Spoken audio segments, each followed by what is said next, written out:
It was a first. The vision of David Talachay's B-24 Liberator appeared across the Genesee Valley as if perhaps it belonged there, floating, flying over the lovely landscape that could very well be European countryside. From below, we marveled at the sight, but high above and all alone, the majestic bomber roared a mighty roar and soared into our midst. David Talachay, the California flying airplane,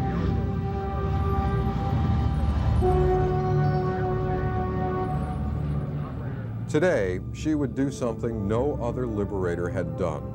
She would visit our valley, and she would fly, for the first time in history, alongside the Lancaster and her sister ship, the B-17.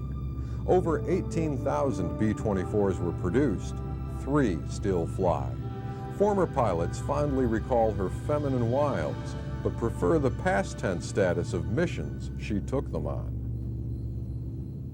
And it came as a total surprise, Hollywood style. You walk into the briefing room, the typical Nissan Hut type of thing, and stage up front, you know, and the screen all covered. So finally they pull the screen back, and there's the big yarn going over in a jerky way to get around the flak areas going due east. And then it says up on top, P-L-O-E-S-T-I, Ploesti. And that gets your immediate attention. Particularly in my case, that was my very first mission. Bob was about to head into one of the most dangerous and heavily guarded targets of the war. And the day was about like today. It was clear. And from about, maybe 30 or 40 miles out, we were very high. The sky was absolutely clear. And we then observed what we thought was some weather up ahead. And we found out as we got closer and closer that this cloud was rather closely confined to the target area. Flak, shells thrown up by rapid-fire cannons that explode and throw out jagged steel shrapnel in all directions. And you see that, and it is nothing more than a big black cloud. Once the target can be seen, you fly straight and hold your altitude while the bombardier works the sight, and all the while, the big black cloud gets closer. And it's absolutely total fright. There's no kidding about that. I'm not bashful to say it's the most frightening time in my life. And as you fly on closer and closer and go through it, those who come out the other end are just plain simple the lucky ones. Ploesti was the center of the Romanian oil industry and was the main source of petroleum products for Germany's war machine. Since Germany itself possessed virtually no oil, Ploesti's destruction would mean an end to Hitler's lifeline. The Nazis realized this and ringed Ploesti with anti-aircraft and fighter bases. I will never forget, as long as I live, these memories are etched indelibly because they were so vivid. And I got back, and after it was all over, then it really began to sink in. And at that time, we were required to do 25 missions, and I finally began to realize there's absolutely no way in the entire world this can ever happen. No one can ever go through this 25 times and survive. His second run back to Ploesti, but while Bob battled with his personal fears, he remained confident knowing his B-24 could get the job done. The Liberator was initially launched at the request of the United States Army Air Corps for a new heavy bomber with performance superior to that of the B-17. Its main attribute would be its range. The plane was literally constructed around a wing with advanced characteristics. It was generally lengthened and provided with Davis laminar contours.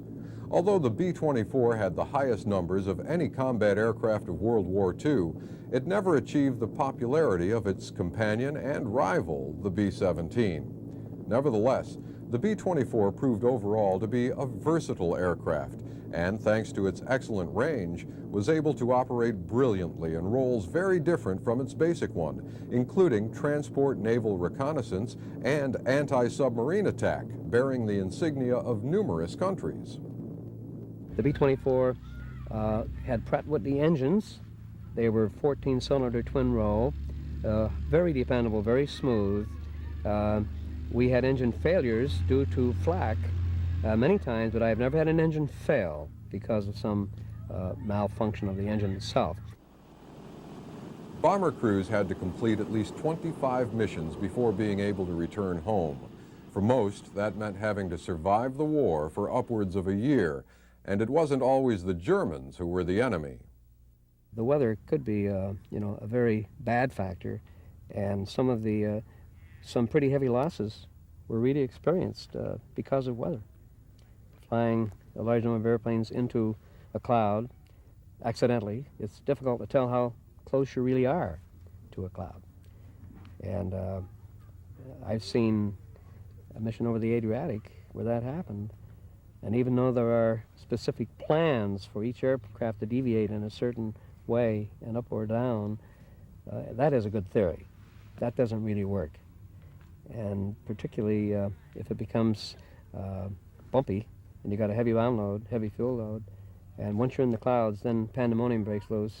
Every man is on his own. And once again, it's just pure luck if you survive that. That happened just once, fortunately. And we were in turbulence. We salvoed the bomb load. There's one big red-handled lever right here by the pilot's right hand. You pull that once, the bomb bay door's open, you pull it again, and everything goes.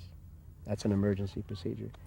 And we did that, and at least then with the turbulence, it didn't bother us because the bomb load was gone. And we descended very rapidly to get out of that and broke through about 1,200 feet over the Adriatic Sea. And it was devastating to watch. There was debris, there were aircraft coming down and bombs dropping.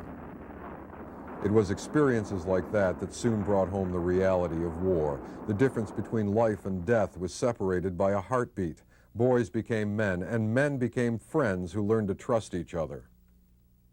And everyone was in the same situation.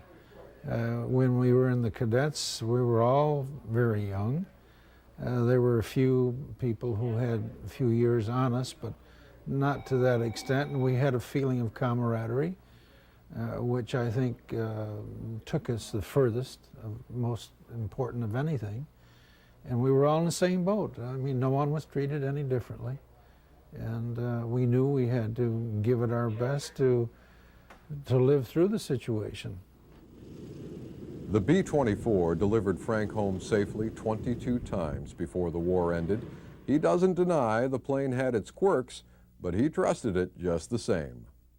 The 24 was known as a flying boxcar, and in some cases the fun has been poked at it because the wing was so thin and so small that it would flap actually out in the extremities, which it did. But I think we had one of the best engines ever made, and that's the Pratt & Whitney engine. And it was just a super ship. These missions continued, one after the other, to the point where you're really just kind of in a state of shock, constant shock. And it went on, and not until you reached an area of somewhere maybe around 15 or maybe 18 or 20 missions did you ever really believe that maybe there's an outside chance you might survive this. The men who beat the odds made it out alive, and those who came back brought home a valuable lesson. I think gained maturity.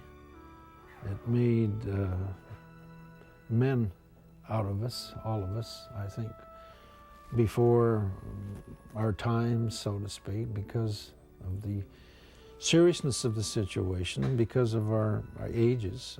I think I probably was the second oldest on our crew, and I was 21. It meant that we established a love for our country, having to fight for it. And of course at that time, World War II we knew why we were fighting.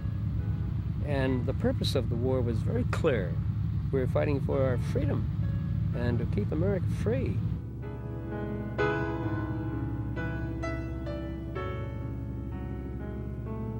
Once a great symbol of United States air strength, the B-24 is nearly extinct today.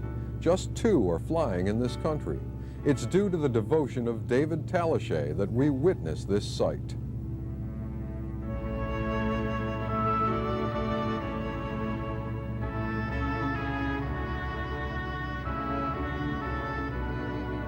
Based in Chino, California, the Consolidated Liberator is one of more than 100 warbirds that David Talichet owns. He bought the 24 from the Indian Air Force almost 20 years ago. It was being used to train mechanics. That's Bob Gilman on the left, co-piloting with Talichet. This was the first time he'd flown the plane since December 6, 1944. After 45 years, they put me in the seat and I grabbed hold of that big old wheel, and it was just like last week that I had last flown.